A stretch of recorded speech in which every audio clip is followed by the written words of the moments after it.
Hi everyone, welcome to my YouTube channel. ఈరోజు మనం egg curry అయితే చేసుకుందాం. అది నా స్టైల్లో. నేను ఎగ్స్ అయితే బాయిల్ చేసుకొని పెట్టుకున్నాను. ఒక 4 ఎగ్స్ ఇలాగ మధ్య మధ్యలో స్ప్లిట్ అయితే ఇచ్చుకున్నాను 4 సైడ్స్న. స్టవ్ ఆన్ చేసి ప్యాన్ పెట్టి ఆ ప్యాన్లోకి ఆయిల్ అయితే వేసుకుందాము. ఆయిల్ అయితే వేడైంది. ఆయిల్లోకి మనం కట్ చేసిన ఉల్లిపాయలు, పచ్చిమిర్చి అయితే నేను ఒక 3 తీసుకున్నాను.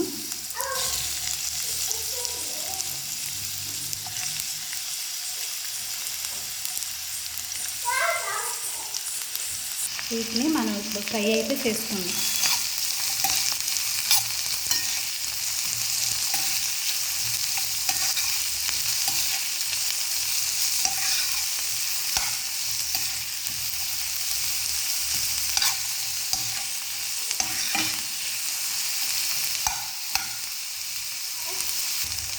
అలానే జీడిపప్పు కూడా వేసుకొని ఫ్రై చేసుకున్నాం.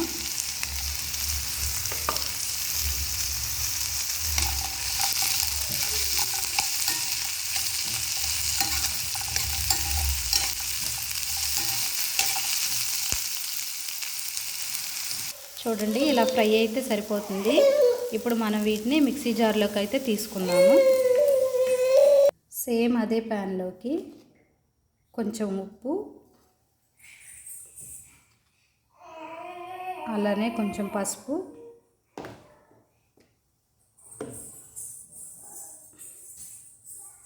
కొంచెం కారం, మనం బాయిల్ చేసిన ఎగ్స్ కూడా వేసుకుందాము.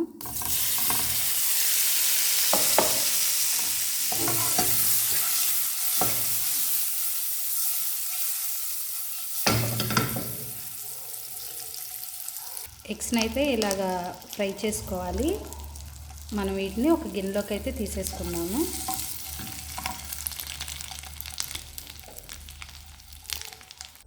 మనం దీంట్లోకి కొంచెం కొత్తిమీర అయితే వేసుకొని మెత్తగా అయితే మనం దీన్ని పేస్ట్ అయితే పట్టుకోవాలి. చూడండి, ఇలాగైతే మనం మిక్సీ పట్టుకోవాలి. సేమ్ అదే ప్యాన్లోని మనం ఒక 3 టేబుల్ స్పూన్ ఆయిల్ అయితే వేసుకుందాము.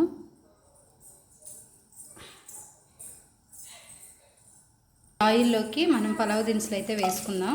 మీ దగ్గర ఏముంటే అవి వేసేసుకోండి. అలానే కరివేపాకు కూడా వేసుకుందాం. దీంట్లో మనం మిక్సీ పట్టిన ఈ ఉల్లిపాయ, జీడిపప్పు, కొత్తిమీర పేస్ట్ అయితే వేసేసుకుందాము.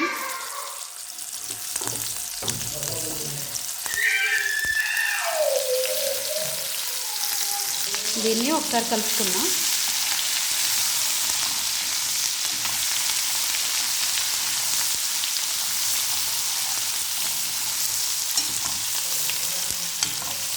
దీంట్లోకి 1 టేబుల్ స్పూన్ పసుపు, మన స్పైసీకి తగ్గట్టుగా కారం, టేస్ట్కి తగినంతగా సాల్ట్ వేసుకొని ఒకసారి అయితే కలుపుకుందాం.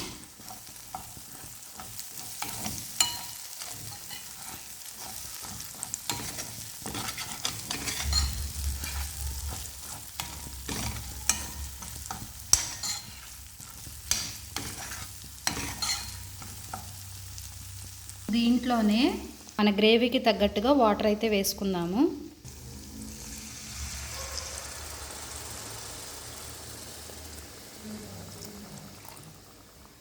ఒకసారి కలుపుకుందాం.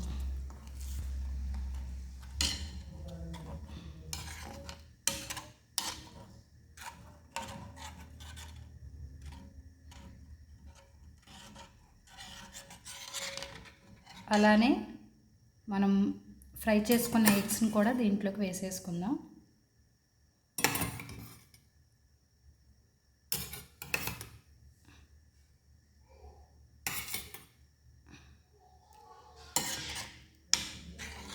ఇప్పుడు ఉప్పు, కారం సరిపోయిందో లేదో చూద్దాం. నాకైతే అన్నీ సరిపోయాయి. మనం ఇప్పుడు దీని మీద మూత అయితే పెట్టుకొని ఒక 5 మినిట్స్ అయితే ఈ కూరను మనం ఉడికించుకుందాం. చూడండి, మనకి కూర అయితే రెడీ అయిపోయింది.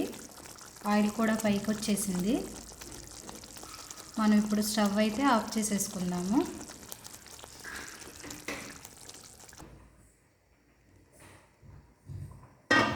కూర అనేది చపాతీలోకి అలాగే రైస్లో కూడా బాగుంటుంది.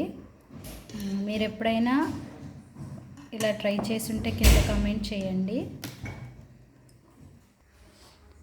ఈ వీడియో కనుక మీకు నచ్చినట్టయితే లైక్ చేయండి, షేర్ చేయండి.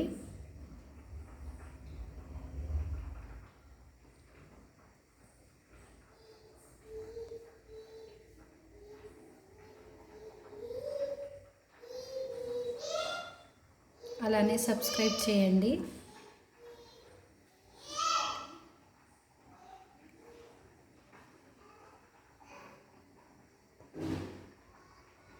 Thank you for watching.